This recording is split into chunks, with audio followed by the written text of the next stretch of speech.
Bonjour à tous, je suis ravie aujourd'hui de vous retrouver pour vous faire découvrir une nouvelle série, donc un nouveau livre de Jean Webster cette fois-ci. C'est un roman épistolaire que vous allez donc pouvoir découvrir au fur et à mesure de la réception des lettres. Je vous souhaite donc une très belle écoute pour Papa Longchamp. Mercredi, jour maudit.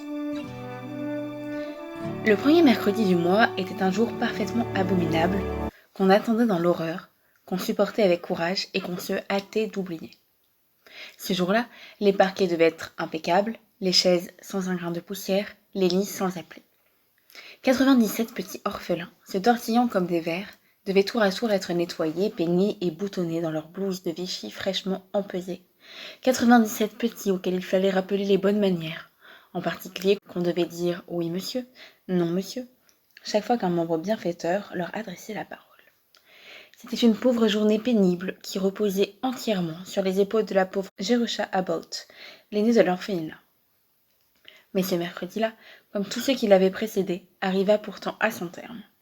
Jerusha sortit en hâte de l'office où elle venait de terminer les sandwichs pour les hôtes de l'institution et monta à l'étage pour accomplir ses tâches quotidiennes. La chambre F, en particulier, requérait tous ses soins.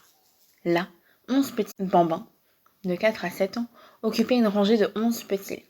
Jerusha rassembla ses troupes, lissa les habits chiffonnés, moucha les nez, puis mit en rang les chers petits et les fit avancer vers le réfectoire, où ils allaient recevoir un goûter substantiel, composé de pain, de lait et de pudding au pruneau. Enfin, elle se laissa tomber sur la banquette près de la fenêtre et appuya ses tempes brûlantes contre le carreau glacé.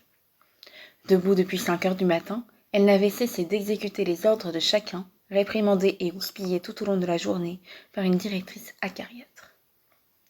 Quand elle ne jouait pas son rôle devant un public composé de membres du comité de bienfaisance et de dames en visite d'inspection, Mrs. Lappet oubliait volontiers l'air digne et solennel qu'elle affectait en pareille occasion. Au-delà des grilles de fer qui marquaient les limites de l'institution, le regard de Jerusha se porta vers la vaste plaine gelée et, plus loin, vers le sommet des collines ondulées, émaillées çà et là de grandes propriétés, en direction des flèches du village qui se dressaient là-bas au milieu des arbres dénudés. La journée s'achevait, avec assez de succès lui semblait-il. Les membres du comité d'inspection avaient fait leur tournée et lu leur rapport, et après avoir bu leur tasse de thé, ils se dépêchaient maintenant de rentrer dans leur foyer. Là, ils allaient retrouver leur coin favori, près de la cheminée, et ils oublieraient leur pénible responsabilité jusqu'au mois prochain. Jerusha se pencha en avant, regardant avec curiosité et un brin de nostalgie la longue file des voitures et des automobiles qui franchissaient les portes de l'orphelinat. Elle suivit en imagination, un équipage après l'autre, jusqu'aux belles demeures qu'on apercevait au flanc de la colline. Elle s'imaginait, portant un manteau de fourrure et un chapeau à plumes en velours, s'installer confortablement dans son siège et dire au cocher d'une voix nonchalante « À la maison !» Mais passé le seuil de la porte, la vision s'évanouissait. Jerusha avait de l'imagination.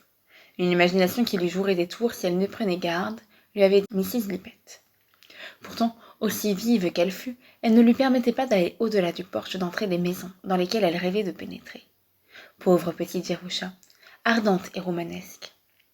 Malgré ses 17 ans, elle n'avait encore jamais franchi le seuil d'une maison ordinaire, et elle avait du mal à s'imaginer la vie de ces gens qui se contentaient tout simplement de vivre, sans avoir à s'occuper d'orphelins. Jerusha Abbott, on te demande au bureau, et je pense que tu ferais mieux de te dépêcher. Thomas Dillon, qui faisait partie de la chorale, arrivait en chantonnant à l'étage. Son chant parvenait à Jerusha depuis le corridor et devint de plus en plus distinct à mesure qu'il se rapprochait de la chambre F. Jerusha s'approcha à la fenêtre et reprit contact avec la sombre réalité. « Qui me demande ?» dit-elle d'une voix anxieuse, interrompant la chanson de Tommy. « Mrs. Lippett au bureau, et je crois bien qu'elle est dodo. Amen !» Mais son ton n'était pas tout à fait railleur.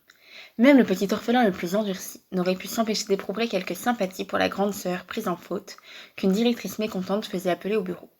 Or, Tommy aimait bien Jerusha, même si celle-ci le bousculait parfois en le tirant par le bras ou lui arrachait presque le nez en le mouchant.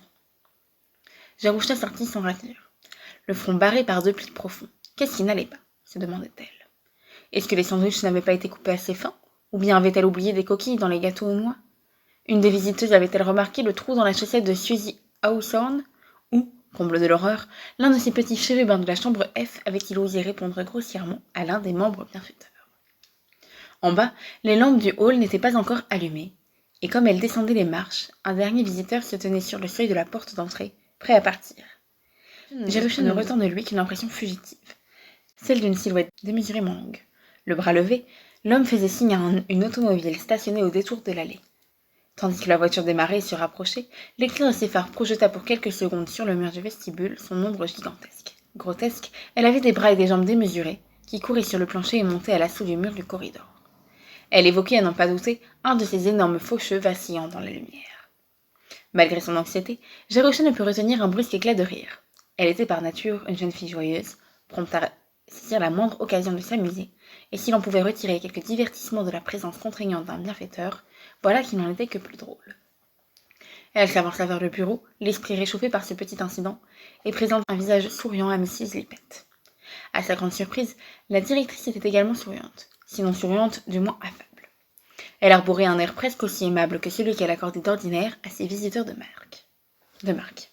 « Assieds-toi, Jerusha, j'ai quelque chose à te dire. » Jerusha se laissa tomber sur la chaise la plus proche et attendit en retenant son souffle. Une automobile passa en balayant la fenêtre de ses phares. Mrs. Lippett lui jeta un coup d'œil. « As-tu remarqué le monsieur qui vient de partir ?»« Je ne l'ai vu que de dos. » C'est un de nos plus riches bienfaiteurs, et il a donné de grosses sommes d'argent pour l'entretien de l'institution. Je n'ai pas le droit de te dire son nom car il désire expressément rester anonyme. Jerusha écarquilla légèrement les yeux. On ne l'avait pas habitué à être convoqué au bureau pour discuter avec la directrice des bizarreries des membres du comité de bienfaisance. Ce monsieur s'est intéressé à plusieurs de nos garçons. Te rappelles-tu Charles Benton et Henry Fraser? On les a envoyés tous deux à l'université grâce à grâce à ce membre bienfaiteur. Et tous deux ont travaillé avec assiduité pour rendre justice par leur succès à la généreuse donation qui leur était faite. Ce monsieur ne souhaite pas d'autre paiement en retour. Jusqu'ici, sa philanthropie ne s'est exprimée qu'envers les garçons. Je n'ai en effet jamais été capable de l'intéresser, si peu que ce fût, à l'une ou l'autre des filles de notre institution, aussi douée soit-elle. Il ne se soucie guère des filles, me semble-t-il. « Non, madame, » murmura Jerusha, pensant qu'on attendait d'elle une réponse à ce moment de l'exposé. « Aujourd'hui, à la réunion, il a été question de ton avenir. » Mrs. Lippett fit une pause, puis reprit d'un ton lent et placide qui eut soudain pour effet de mettre les nerfs de son auditrice à fleur de peau. « D'ordinaire, tu le sais, nous ne gardons pas les enfants après 16 ans, mais dans ton cas, nous avons fait une exception. Tu as terminé l'école à 14 ans et comme tu t'es montrée brillante dans tes études, moins brillante dans ta conduite, je dois l'avouer, nous avons décidé de t'envoyer au lycée du village. Or, tes classes sont maintenant finies, et bien entendu, l'institution n'est plus responsable de ton entretien. En somme, nous t'avons gardé 2 ans de plus que nous le devions. » Mrs. Lippett passait sous silence le fait que Jerusha avait durement travaillé ces 2 années-là pour gagner sa pension, que, ce faisant, on avait fait passer les avantages de l'institution avant son éducation. Enfin, que des jours comme celui-ci, Jerusha restait à l'orphelinat pour s'occuper du ménage. Comme je le disais, le problème de ton avenir a été soulevé et ton dossier examiné à fond. Mrs. Lippett porta un regard accusateur sur la prisonnière qui se trouvait assise au banc des accusés, et la prisonnière se sentit coupable parce que c'est ce qu'on attendait d'elle, et non parce qu'elle pouvait se rappeler, en aucune manière, les pages noires de son dossier auxquelles ce regard faisait allusion. Bien entendu, vu ta situation, on aurait pu croire que de telles dispositions allaient te permettre de commencer à gagner ta vie, mais tu semblais avoir réussi à l'école dans certaines matières. Il paraît même que ton travail de rédaction en anglais était brillant. Miss Pritchard, qui fait partie du comité d'inspection, siège également au conseil d'administration de l'école. Elle a parlé avec ton professeur de rhétorique et a fait un discours en ta faveur. Elle a également lu à haute voix un essai que tu as intitulé « Mercredi, jour maudit ». Cette fois, l'expression coupable de Jerusha n'était pas feinte. « Il me semble que tu as montré bien peu de reconnaissance en tournant en ridicule l'institution qui a tant fait pour toi. Et si tu n'avais pas réussi à être drôle, je ne crois pas qu'on aurait pu te pardonner aussi facilement. Mais heureusement pour toi, monsieur, c'est-à-dire ce monsieur qui vient juste de partir, est doté d'un sens immodéré de l'humour. Et, sur la foi de ce devoir impertinent, il a offert de t'envoyer à l'université. » « À l'université ?» Les yeux de Jerusha s'agrandirent. Mrs. Lippett hocha la tête. « Il est resté pour en discuter les termes avec moi. Ils sont inhabituels, je dois le dire, et l'homme est déconcertant. Il te croit doué d'originalité, et il projette de faire de toi un écrivain. »« Un écrivain ?» L'esprit comme paralysé, Jerusha ne pouvait que répéter les paroles de Mrs. Lippett. Tel est son souhait, en effet. Ce qu'il en sortira, l'avenir le dira. Il te donne une pension très généreuse, trop généreuse même, pour une fille qui n'a jamais eu aucune expérience de l'argent. Mais il a tout réglé dans le détail, et je ne me suis pas sentie autorisée à faire la moindre remarque à ce sujet. Tu resteras donc encore ici tout l'été, et Miss Pritchard s'est proposée très aimablement pour t'aider à préparer ton trousseau. Ta pension et tes études seront payées directement à l'université, et tu recevras en outre, pendant tes 4 années d'études, une allocation mensuelle de 35$. Cela te permettra de vivre sur le même pied que les autres étudiantes. L'argent te sera adressé une fois par mois par l'intermédiaire de ton secrétaire privé, et de ton côté, tu lui en accuseras réception par une lettre que tu lui écriras une fois par mois. Non qu'il attende des remerciements pour l'argent qu'il te fait parvenir, il n'y tient pas. Mais tu devras lui écrire pour l'informer du progrès de tes études et des détails de ta vie quotidienne. Le genre de lettre que tu pourrais écrire à tes parents s'ils étaient encore vivants. Ces lettres seront adressées à monsieur John Smith et envoyées au bon soin de son secrétaire. Le nom de ce monsieur n'est pas John Smith, mais il préfère rester anonyme. Pour toi, il ne sera jamais que John Smith. Son but, en exigeant ces lettres, c'est que rien, selon lui, ne facilite autant l'expression littéraire que la forme épistolaire. Puisque tu n'as pas de famille avec qui correspondre, il souhaite que tu le fasses de cette manière. Ce sera également pour lui une façon de constater tes progrès. Il ne répondra jamais à tes lettres, ni ne fera jamais la moindre remarque à leur sujet. Lui-même déteste écrire, et il ne désire pas que tu deviennes une charge pour lui. Si jamais il arrivait qu'une réponse soit indispensable, comme dans l'éventualité d'un renvoi de l'université, ce qui ne saurait arriver, j'en suis persuadée, tu pourras en informer Mr. Briggs, son secrétaire. Ces lettres mensuelles sont absolument obligatoires. C'est tout ce que M. Smith exige de toi. Aussi devras-tu te montrer dans leur envoi aussi exact que s'il s'agit d'acquitter une facture. J'espère qu'elles seront toujours écrites sur un ton respectueux et qu'elles feront honneur à l'éducation que tu as reçue. Tu devras toujours te rappeler que tu t'adresses à un membre bienfaiteur du foyer John Gray. Les yeux de Jerusha cherchaient la porte. Les pensées se bousculaient dans sa tête, et elle ne désirait qu'une chose, échapper au plus vite aux platitudes de Mrs. Lippett, pour se retrouver seule et réfléchir à son aise. Elle se leva et esquissa un mouvement de retraite. Mais un geste de Mrs. Lippett la retint. C'était pour elle une occasion de déployer son talent oratoire qui ne lui fallait pas dédaigner.